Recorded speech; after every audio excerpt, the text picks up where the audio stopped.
시편 126편은 속박과 고난으로부터 구속받은 이스라엘 백성들이 그 기쁨을 참지 못하고 해방의 기쁨을 노래하고 있는 시입니다. 이스라엘은 솔로몬 왕 이후에 그 아들 르호보암 시대 때 남북이 분단이 됐습니다. 그래서 북쪽은 먼저 아수르라고 한 나라의 멸망을 당했고, 이어서 남쪽 유대고 바벨론에 의해서 멸망당하고 포로가 되어 갔습니다. 그 포로 생활은 70년이었습니다. 한 세대와 두 세대를 지나서 70년 동안 포로 생활을 했습니다. 그리고 고레스 왕의 해방령에 의해서 1차에 약 5만 명 정도가 예루살렘으로 귀환하게 될 때 얼마나 그들이 감격했겠습니까? 그래서 바로 이 노래를 부르면서 올라왔다는 겁니다. 이후에 유대인들의 남자들이 예루살렘의 성전을 순례하면서 이 성전에 올라오면서 동일한 이 찬양을 불렀다고 하는 그런 시편입니다. 일제시대에 우리 민족의 밤은 깊었습니다. 암울했습니다. 전혀 그 밤이 낮이 되리라고는 아무도 상상하지 못할 정도로 그 밤은 갈수록 깊었습니다. 상록수의 작가 시문은 그날이 오면이라는 시를 썼습니다. 그날이 오면, 과연 그날이 올 것인가? 그날이 오면 삼각산이 일어나 더덩실 춤이라도 추고 한강물이 뒤집혀 용솟음 칠 그날이 이 목숨이 끊기기 전에 와 주기만 하량이면 나는 밤하늘에 나르는 까마귀와 같이 종로의 인경을 머리로 들이받아 울리오리이다. 두개골은 깨어져 산산조각이 나도 기뻐서 죽사오매 오히려 무슨 한이 나무오리까. 그날이 왔어, 오 그날이 왔어. 육조함 넓은 길을 울며 뛰며 뒹굴어도 그래도 넘치는 기쁨에 가슴이 미어질 듯 하거든. 드는 칼로 이 몸의 가죽이라도 벗겨서 커다란 북을 만들어 들쳐매고는 여러분의 행렬의 앞장을 서오리이다. 우렁찬 그 소리를 한 번이라도 듣기만 하면 그 자리에 거꾸로져도 눈을 감겠소이다. 는 시입니다. 정말 가슴이 저린 시입니다. 꿈에서라도 민족의 해방을 염원했던 시인은 강복의 그날을 보지 못한 채 1936년 35살의 나이로 세상을 떠났습니다. 물론 검열 때문에 이 시는 생전에 발표하지 못하고 빛을 보지 못했습니다. 치열한 저항성을 바탕으로 한 이 시가 검열에 통화될 수 없었던 것이죠. 영국 옥스퍼드 대학의 바우라라고 하는 교수는 이 시를 세계적인 저항시의 모범으로 소개했습니다. 바우라는 일본의 한국 통치는 가혹하였으나 그 민족의 신은 죽이지 못했다고 평가했습니다. 강복의 그날을 간절히 염원하는 이 시는 해방 이후 1949년 시인의 유고시집에서 처음 발표가 됐습니다. 암울했던 시대 상황 속에서 많은 지식인이, 많은 문인들이 친일한 것을 생각하면 민족의 밤이 얼마나 절망적이었는가를 가늠할 수가 있습니다. 누가 변절하고 싶었겠습니까?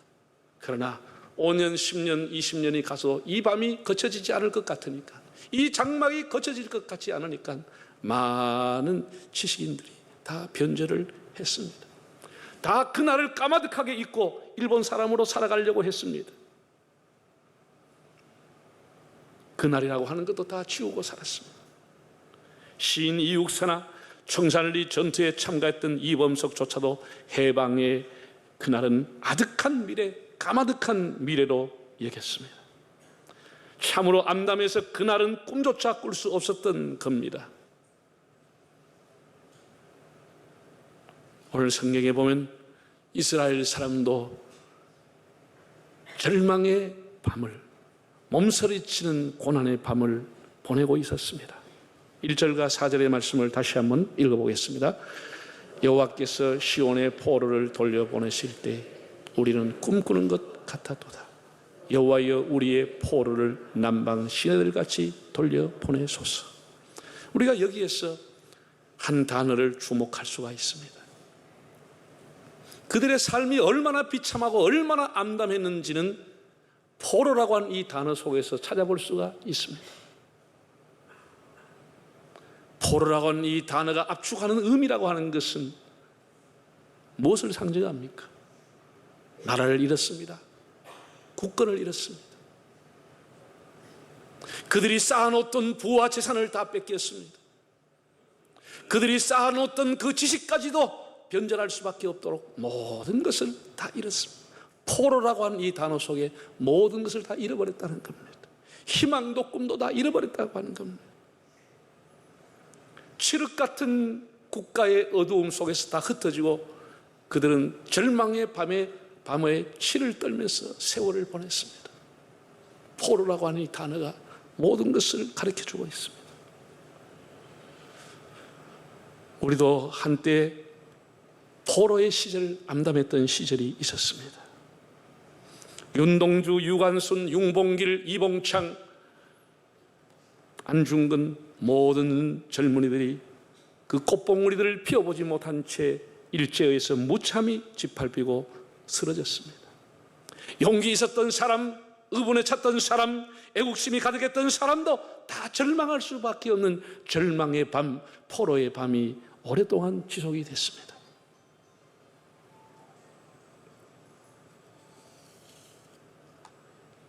우리가 지금 와서 그때 그 시대를 평가하면서 변절한 사람을 사람 취급하지 않고 내동댕이 치지만은 그때 그 절망의 밤을 살았던 사람들 치고 변절하지 않은 사람이 몇 퍼센트 있었겠습니까?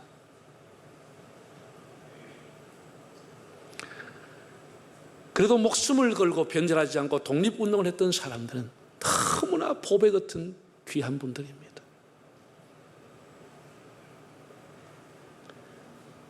포로였던 과거는 지나갔습니다.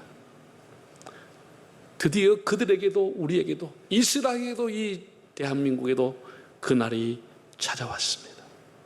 본문 2절과 3절을 다시 한번 읽어보겠습니다. 그때 우리 입에는 웃음이 가득하고 우리 혀에는 찬양이 찼었도다. 그때 문나라 가운데 말하기를 여호와께서 그들을 위하여 큰 일을 행하셨다 하였도다. 여호와께서 우리를 위하여 큰 일을 행하셨으니 우리는 기쁘도다. 우리가 꿈꾸는 것 같은 그날이 왔다라는 것입니다. 우리 입에는 웃음이 가득하고 우리의 혀에는 찬양이 가득한 이런 그날이 왔다라는 겁니다. 우리는 이 날을 어떻게 해서 이 날이 이루어졌는가, 그것도 역시 한 단어에서 찾아볼 수가 있습니다. 여호와께서 큰 일을 행하셨도다. 여호와께서, 우리 개인이든 나라든지 여호와가 개입하신 때는 판이 바뀌어지고 새로운 아침을 맞이하게 되는 겁니다. 여호와께서 임하셨도다. 여호와가 대사를 행하셨도다. 바벨론 포로로 여러 나라가 잡혀와서 살 때 이스라엘이 해방된 것을 보고 그 이방인들이 이스라엘 사람을 보고 한 얘기입니다. 너희가 믿는 야훼 하나님 과연 살아있구나. 너희들이 믿고 있는 하나님, 그가 너희들을 위해서 큰 일을 행하셨구나 라고 했다라는 것입니다. 인생의 외로움에 떨고 있을 때, 캄캄한 한밤중과 같은 어려움에 허덕이고 있을 때 우리 인생을 바꿔주러 찾아오시는 분은 여호와 하나님이십니다. 하나님이 왔다라는 겁니다. 빼앗긴 들판에, 텅 빈 들판에 광야와 같은 이곳 한 나라 한반도에 하나님이 찾아왔다는 것입니다. 한순간 어두움은 물러가고 새날이 펼쳐졌습니다. 강대국의 억압 가운데 흑암의 시간을 보내는 우리에게 드디어 빛을 비추어 주었습니다. 사람들은 다 거리로 뛰어나와 꿈꾸는 것 같았도다. 우리의 입에는 웃음이 가득했고 우리의 혀에는 찬양이 넘쳤다고 고백을 했습니다. 그때 그 사람들이 얼마나 기뻐하고 감격했을는지는 선한 눈에 선합니다. 이스라엘 사람들이 한 세대도 아니고 두 세대를 지나면서 70년 만에 고국에 돌아왔을 때, 해방령을 받았을 때 그들의 그 터지는 감격, 주체하지 못한 눈물, 우리에게도 그날이 찾아왔습니다.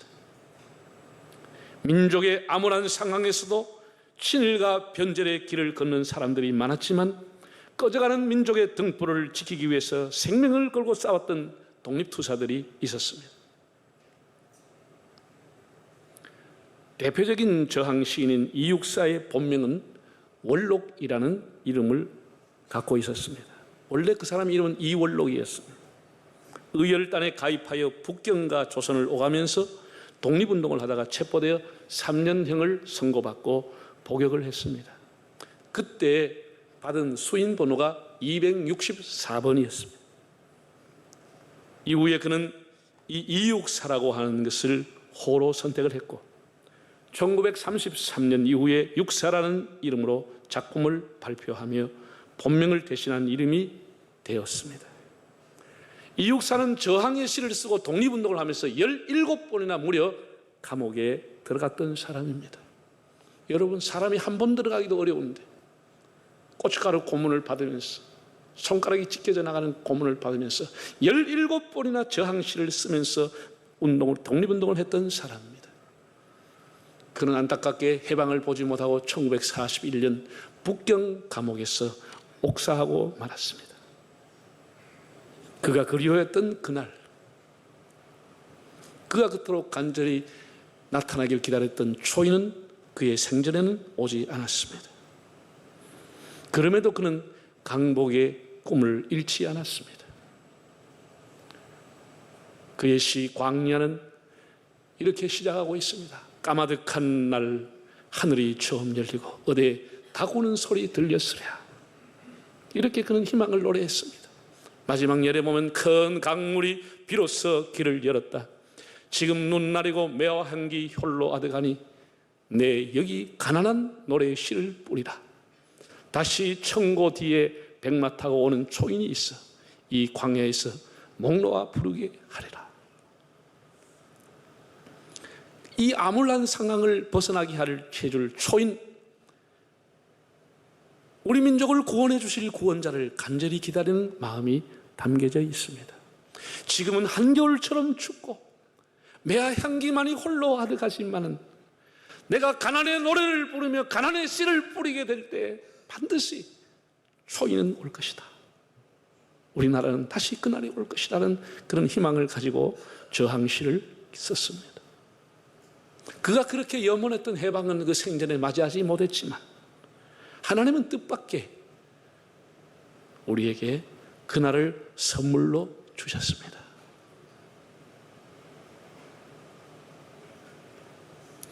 이제 우리가 이런 지나간 아픈 절망의 과거와 이런 큰 선물을 받은 현재를 지나서 우리의 미래는 무엇을 해야 될 것인가?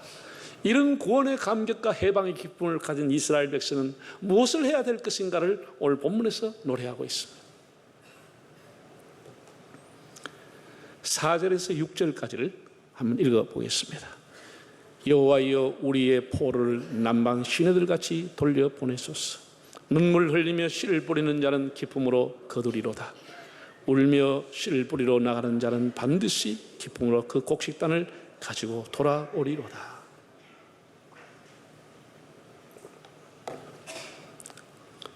이 시인들은 벌떡 일어났습니다. 그리고 찬양함에 다짐을 했습니다. 이 뜻밖의 꿈이냐 생시냐 이 큰 해방의 선물을 주신 하나님 앞에 나는 씨를 뿌리는 인생을 살겠습니다 라고 고백을 했습니다. 무너진 성읍과 성전을 세우고 황폐해진 땅을 일구며 씨를 뿌리는 인생으로 부름을 받았다는 고백을 하고 있습니다. 눈물로서 씨를 뿌리는 말씀의 씨주머니를 차고 복음의 씨주머니를 차고 생명의 씨주머니를 차고 나의 남은 생에는 씨를 뿌리며 살겠습니다 라는 결단을 하고 있습니다.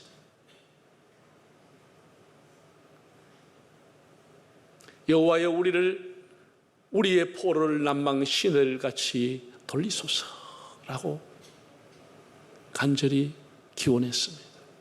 남방 시내들이라고 하는 것은 우리 히브리어를 보게 되면은 네게브라고 하는 사막을 의미하는 겁니다. 이 네게브라고 하는 사막은 비가 오지 않으면 그냥 평지처럼 되어 있습니다. 여기가 강이다 아무도 모르는 겁니다. 평지입니다.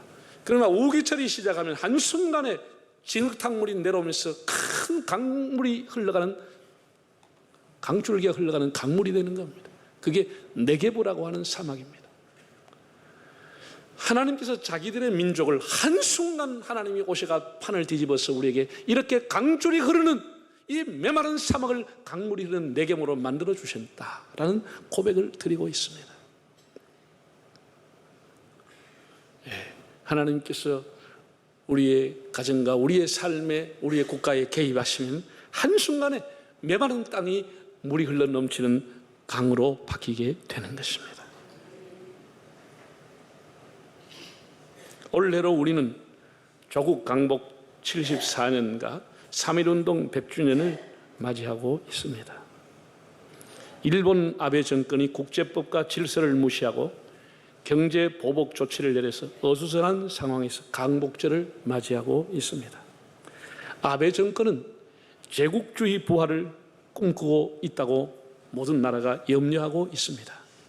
지난달에는 러시아와 중국이 우리의 영공을 침공했고, 부사에는 북한은 끊임없이 미사일 도발을 했습니다. 한반도 주변에서 역사의 파고가 점점 높아가고 있습니다. 우리는 강복절을 맞이하면서 우리 민족의 역사를 생각하게 됩니다. 우리 민족에게도 억압받았던 바벨론 시절이 있었다고 하는 것, 우리에게도 바벨론 유수의 기간이 있었다고 하는 것을 생각하고, 그때 우리는 일본 제국주의에 의해서 우리의 모든 것을, 국권과 강토를 다 뺏겼습니다. 민족의 혼을 말살하고자 우리 말과 글을 쓰지 못하게 했습니다. 우리 역사를 다 지웠습니다.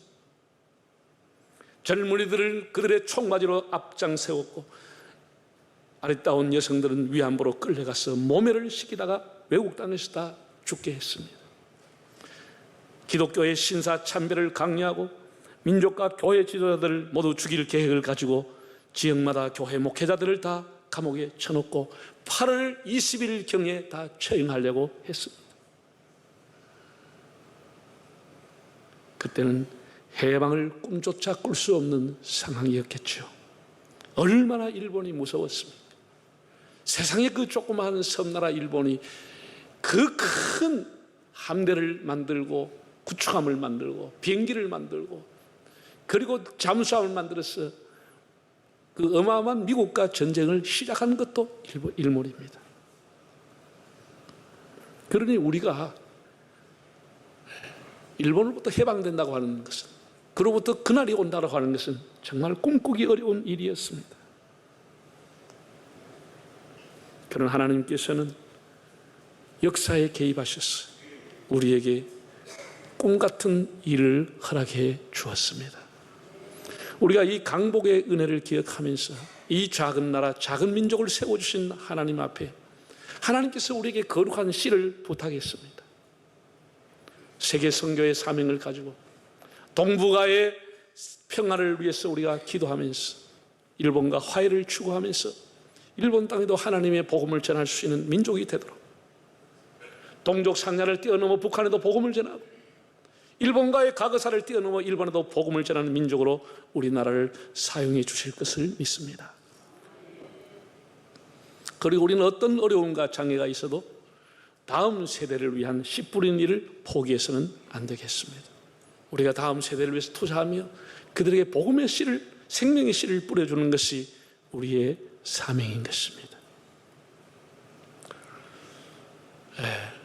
제가 이 설교를 이제 마무리하면서 정말 우리 민족이 꼭 하나가, 우리 국가가 이 어려울 때 꼭 하나가 되었으면 합니다.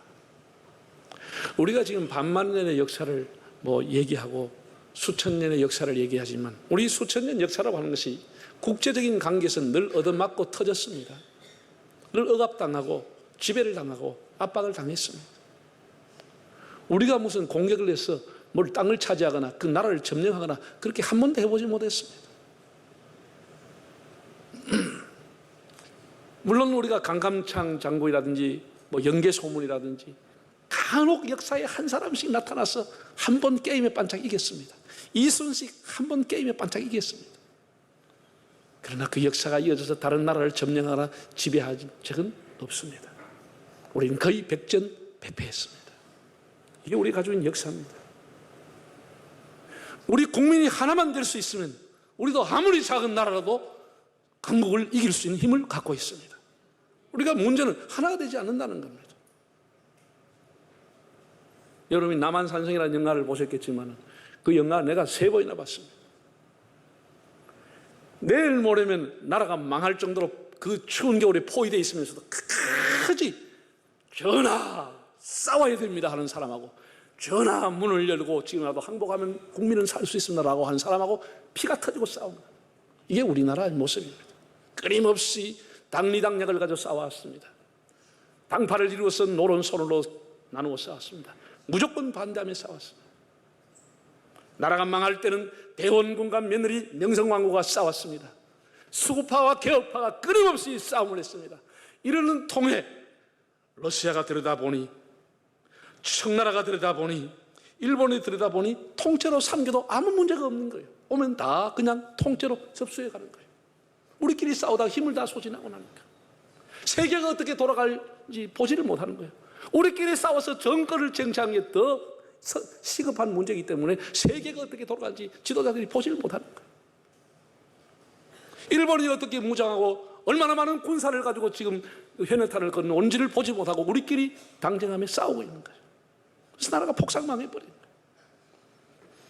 여러분, 우리 대한민국 사람들은 지금이라도 우리 국가가 하나 되기 위해서 기도하기를 바랍니다.